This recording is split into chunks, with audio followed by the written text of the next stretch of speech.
บรรยากาศในป่าหัวค่ำทักทายมื้อนี้เข้าข้างแรมในป่ามื้อนี้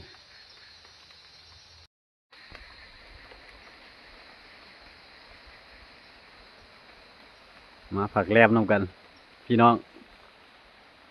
อันนี้อายฝนได้นี่อายแสงหมอก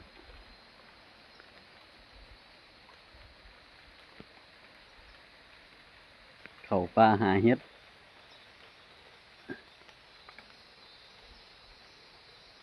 บรรยากาศรอบๆ